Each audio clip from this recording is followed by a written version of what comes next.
Alhamdulillahil qail inna fir'auna 'ala fil ard wa ja'ala ahlaha syi'an yastad'ifu ta'ifatan minhum yudabbihu abna'ahum wa yastahyi nisa'ahum innahu kana minal mufsidin. Maksudnya, sesungguhnya Fir'aun telah berlaku zalim di bumi Mesir dengan melampaui batas, serta dia menjadikan penduduknya berkuak-kuak. Dia menindas segolongan dari mereka dengan membunuh anak-anak lelaki mereka dan membiarkan hidup anak-anak perempuan mereka. Sesungguhnya adalah dia, yakni Fir'aun, benar-benar melakukan kerosakan. Asyhadu an la ilaha illallah wahdahu la syarika lahu wa asyhadu anna sayyidana wa nabiyyana Muhammadan abduhu wa rasuluh. Allahumma shalli wa sallim wa barik ala sayyidina Muhammad wa ala alihi wa sahbihi ajma'in. Amma ba'du, fa ya ibadallah, ittaqullaha fa innallaha ma'al muttaqin. Saudara kaum muslimin, saya menyeru diri saya dan kepada sidang yang sekalian, marilah kita terus mempertekadkan ketakwaan kita kepada Allah Subhanahu wa taala dengan melaksanakan segala perintahnya dan menjauhi segala tegahannya. Khutbah pada hari ini akan mencarikan tajuk sedarilah bahaya syirik. Saudara kaum muslimin, sesungguhnya apa yang pernah dilakukan oleh Fir'aun terhadap kaum Bani Israel dahulu, ini sedang terjadi pula terhadap saudara seagama kita. Kita pernah menyaksikan umat Islam disembelih hidup-hidup di Ambon. Umat Islam menjadi mangsa pembunuhan beramai-ramai di Rongnia. Umat Islam dibunuh dengan kejam di Syabda dan Syakila. Dan kini setiap hari umat Islam menjadi mangsa pembunuhan kejam di Syria. Dunia seolah-olah tidak menghiraukan nasib rakyat Syria yang sebenarnya telah berpuluh tahun hidup dalam penindasan kerajaan mereka sendiri. Namun nasib mereka tidak sebagaimana nasib rakyat di negara Arab lain, sama ada di Mesir, Libya, Iraq dan lain-lain. Kerana kekejaman terhadap rakyat Syria seolah-olah dibiarkan begitu sahaja. Sedar ataupun tidak, kita semua tersangatlah mana nasib rakyat Syria kerana mereka tidak dizalimi oleh Yahudi dan Nasrani, tetapi rakyat di Syria diperangi oleh pemerintah mereka sendiri yang kononnya Islam, tetapi menganut pahaman sesat dan melampaui batas. Sekadar perbandingan yang boleh kita kongsi bersama, mangsa pembunuhan beramai-ramai oleh Yahudi Zionis di Syabda dan Syakila yang dipelopori diketuai oleh Ariel Sharon sekitar 5,000 orang, sedangkan penyembelihan yang dilakukan oleh Hafiz Al-Assad di Hama, Suriah pada tahun 1982 berjumlah hampir 40,000 orang. Terkini anaknya pula, Bashar Al-Assad, telah mengorbankan ratusan ribu rakyatnya sendiri. Malahan jutaan yang lain kini sedang menjadi pelarian. Saudara kaum muslimin, penentangan rakyat Suriah berlaku semata-mata kerana mereka tidak tahan lagi dengan berbagai kezaliman demi kezaliman yang dilakukan oleh Bashar al-Assad. Manakala tindak balas zalim Bashar al-Assad semata-mata mampu mengekalkan kekuasaannya, apatah lagi beliau penganut Syiah yang sememangnya mempunyai doktrin membenci dan memusuhi ahli sunnah wal jamaah. Syiah telah sekian lama memegang keyakinan bahawa umat Islam Ahli Sunnah wal Jamaah adalah golongan yang berdosa kononnya kerana merampas kedudukan khalifah daripada Sayyidina Ali radhiyallahu anhu. Maka itu zaman berzaman sehingga kini Syiah sentiasa memusuhi dan memerangi Ahli Sunnah wal Jamaah. Walaupun Syiah hanya menjadi golongan minoriti di Suria, namun mereka mempunyai kuasa pemerintahan. Mereka menguasai ketenteraan dan pentadbiran. Mereka menggunakan kuasa bagi menindas dan melenyapkan umat Islam Ahli Sunnah wal Jamaah di bumi Syria.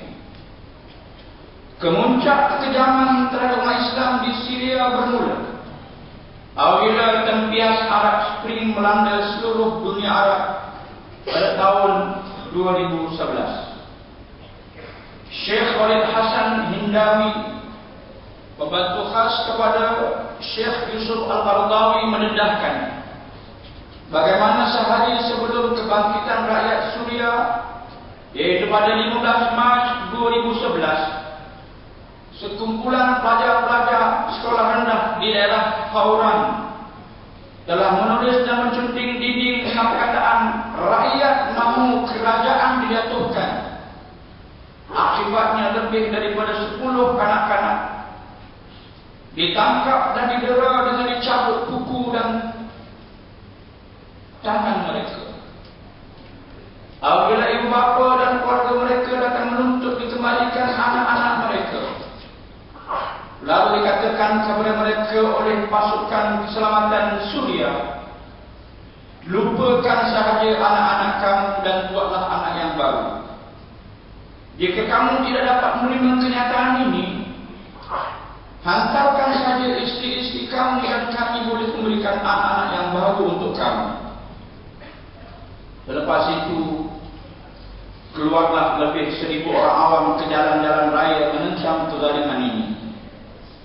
Kerajaan Bashar pula bertindak balas menghantar helikopter polis melepaskan tembakan dari udara sehingga membunuh 14 orang awam dan mencederakan puluhan yang lain.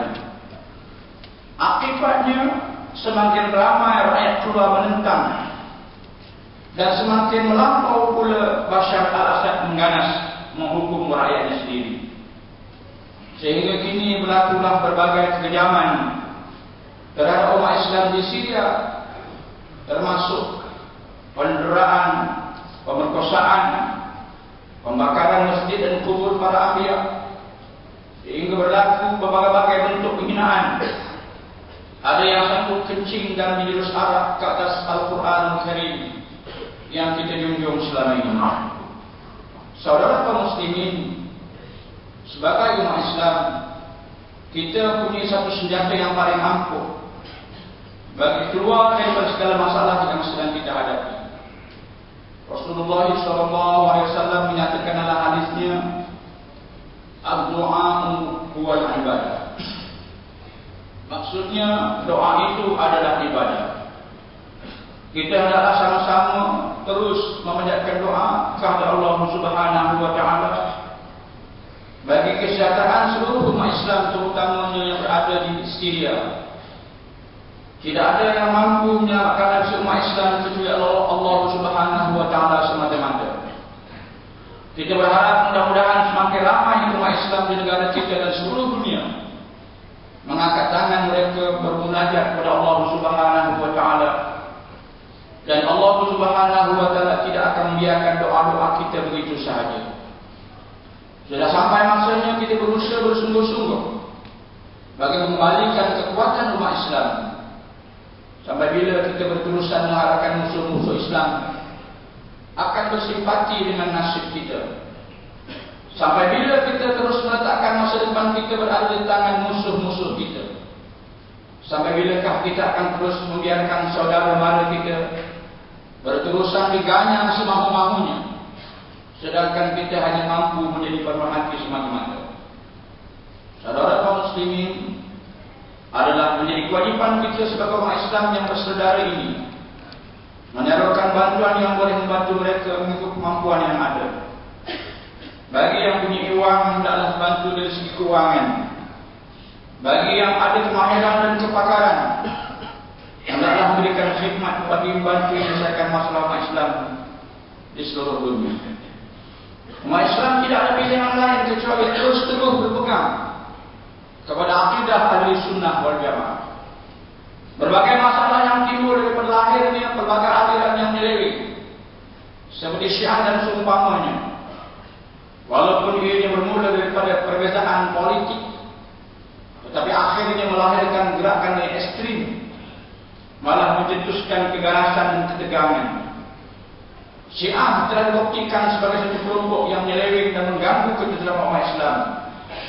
Mereka bukan saja beramal dengan budaya yang sesat, seperti amalan nikah mut'ah, mendewa-dewakan para imam, dan mengkafirkan para sahabat serta lain lagi. Saudara kaum muslimin, Jabatan Umrah Islam Perak akan melancarkan satu kutipan secara besar-besaran bagi membantu umat Islam di Suriah.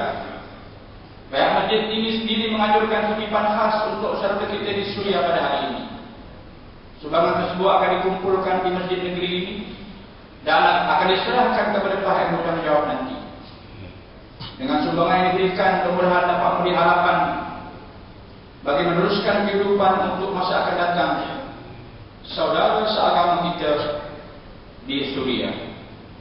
Barakallahu li wa lakum bil Qur'anil 'azim wa nafa'ani wa iyyakum bima fihi minal ayati wa dzikril hakim wa taqabbal minni wa minkum tilawatahu innahu huwas samiul 'alim.